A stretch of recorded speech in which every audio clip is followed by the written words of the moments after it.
I've fallen in love again, and my own children are against me. If this sounds like you, or someone you know, then stop everything and watch this video to the end. You love, but you're being judged. You want to start over, but you feel ashamed. Does God approve of new love in old age, and when your own family turns their backs on you? Today, we'll speak the truth based on the Bible, without fear, without shame. Stay with me, because this message may bring peace to your heart and open the eyes of those condemning you. And don't forget to like and subscribe to our channel. Love is one of life's surprises that we can never predict, much less control. It arrives quietly, unannounced, even after decades lived, pains endured, and stories closed. Sometimes, it's just a friendship that grows stronger, a constant companionship, an evening phone call, or that special care that warms the heart. And before you know it, you find yourself smiling differently, waiting for that good morning, longing for more time together. Then comes the thought you never imagined you'd have again. Am I falling in love? For many, this feeling is a reason for joy. But for you, perhaps it came with fear, shame, or even guilt. Because instead of support, you faced resistance. And the most painful part is when that resistance comes from the people you love most, your own children. It's hard to accept that those who should celebrate your happiness are questioning your choices. You hear things like, "This isn't for someone your age, you're past that phase." Or even, "This shames our family." The pain of these words isn't just from the judgment, but from the rejection. It's as if, suddenly, your capacity to love has an expiration date. As if, being over 60, 70, or 80, you've lost the right to feel, to dream, to start over. It hurts. You wonder if you're doing something wrong, if you're betraying the memory of a past love, or even sinning against God. Does He disapprove of love in old age? Is the desire for companionship selfish? Or is it possible to live a new love with dignity, respect, and blessing? Before answering whether God approves of love in old age, we must understand something fundamental. God is the creator of love. He made us with the ability to feel, to connect, to desire companionship, and that has no expiration date. The Bible is full of stories of elderly people who continued living with purpose, hope, and yes, love. A profound example is Ruth and Boaz. Ruth was a widow, and Boaz was an older man, but that didn't stop God from writing a new story for them. There was no judgment. There was honor. There was restoration.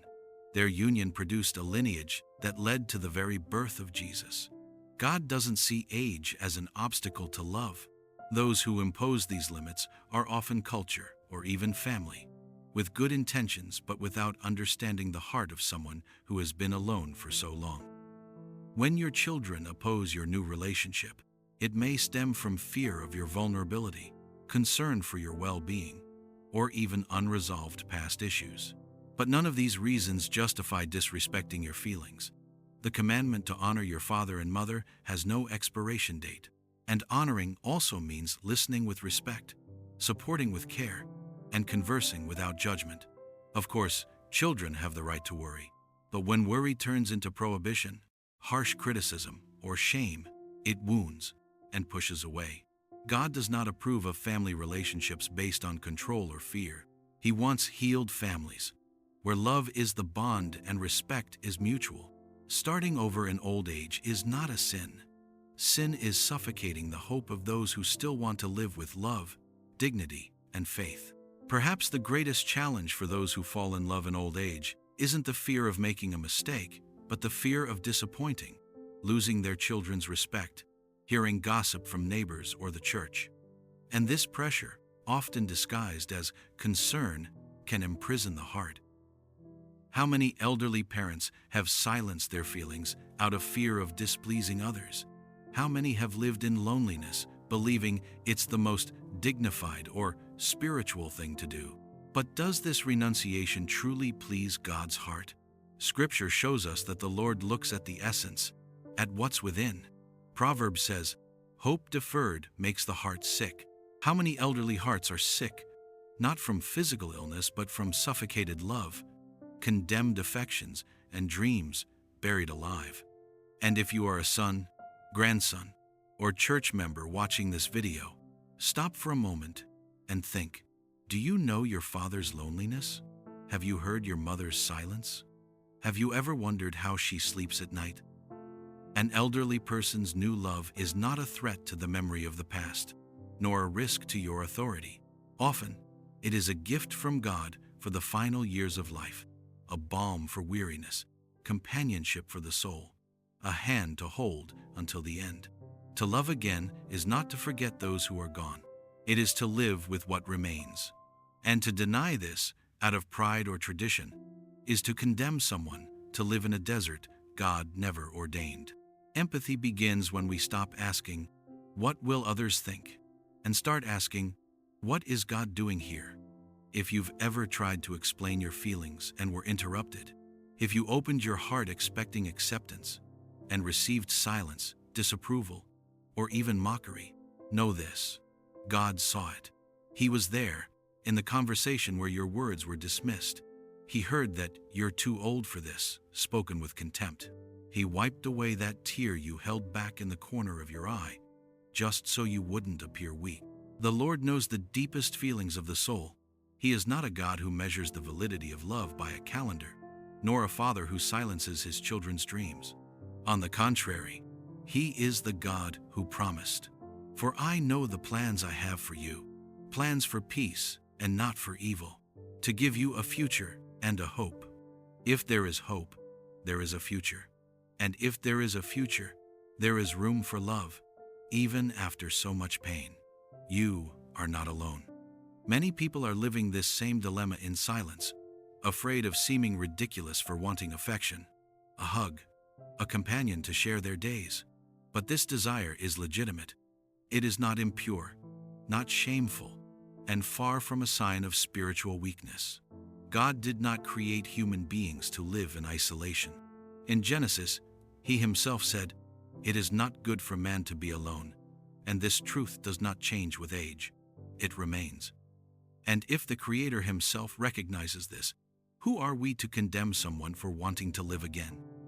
The pain of judgment is real, but even greater is God's grace, which restores, rebuilds, and renews, even when no one else believes. You have not lost your worth just because you've aged. You have not lost your wisdom, your sensitivity, your ability to discern what is right before God.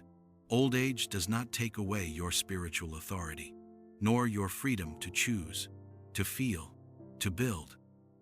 There is a silent lie circulating within many families and even churches, that the elderly need only wait for death in peace, without making noise, without wanting anything more, as if they were already out of the game. But this does not come from God. Scripture shows the opposite. In Psalms, chapter 92, verse 14, it is written, "They will still bear fruit in old age. They will stay fresh and green." This means your life is still fertile, still full of meaning, and yes, still capable of blooming, even in love. Maybe you're doubting yourself because of others' opinions.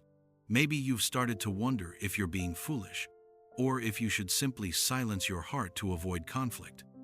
But I tell you, silencing your heart may seem easier at first, but over time, it becomes suffering. It becomes anguish. What God gave you as a blessing cannot turn into a burden because of others' judgment.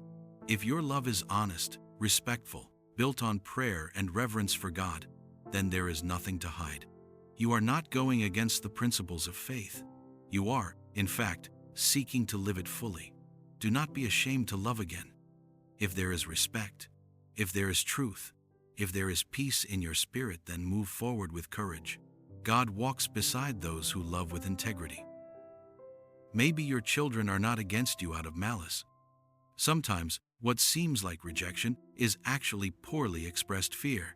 Fear of losing you, of seeing you suffer again, of no longer being able to protect you as before. But true love does not control, it trusts, and respect between parents and children must be mutual, especially in old age. Many children grow up thinking they are the only ones responsible for their aging parents, but they forget that these same parents are complete people with stories, desires, and the ability to discern. In Ephesians chapter 6, Paul speaks about children honoring their parents, and this commandment has no expiration date. To honor is also to support, to converse with kindness, to understand that if God still grants your father or mother the privilege of a new love, perhaps it is because He is extending grace, not punishment. If you are a son or daughter hearing this message, I invite you to pray sincerely. Lord, help me see with your eyes. Sometimes, what you are trying to prevent is exactly what God is using to heal deep wounds in your parents' hearts. It may seem strange at first. It may hurt, but grace does not always come the way we expect. Love in old age can be a blessing for the entire family if there is humility to accept and maturity to talk. Parents also need acceptance. They also need counsel, yes, but not condemnation. And if your father or mother has chosen someone who treats them with respect, honor, and fear of God, then perhaps what you are fighting is not error, but the new beginning heaven is offering. To love again in old age is a path full of challenges, not just for those experiencing this feeling, but for the entire family and community around them. Often, what seems like rejection is actually a lack of understanding, fear, or even an attachment to traditions that do not align with God's heart. That is why this is an invitation for everyone, the elderly, children, grandchildren, church leaders, and friends, to look at love with renewed eyes. Love has no age, no perfect timing, no need to ask permission to bloom. It is a gift from God that can bring healing, joy, and companionship to those who thought their stories were already over. If you are living this new beginning, know that you are not alone. God knows every tear you've shed, every hidden smile, every dream you've kept in your heart. For children and family members who still struggle to accept this, reflect on how love can be a bridge that heals old wounds, brings peace, and renews the spirit. To honor your parents is more than obeying or controlling. It is listening with love, respecting with humility, and supporting with faith. When love is sincere, respectful, and guided by God, it deserves to be celebrated, not condemned. If this video touched your heart, I would love to hear your story, your thoughts, your words of comfort, or even your doubts. Leave your comment below. Together, we can build a community that supports, embraces, and understands the value of love at every age. And if you like this content, don't forget to leave a like, because this helps spread this message to more people who need to hear this liberating truth. And subscribe to the channel so you don't miss the next videos about faith, hope, and love for every season of life. Thank you so much for being here with me today. May God bless your heart with abundant peace, love, and renewed joy.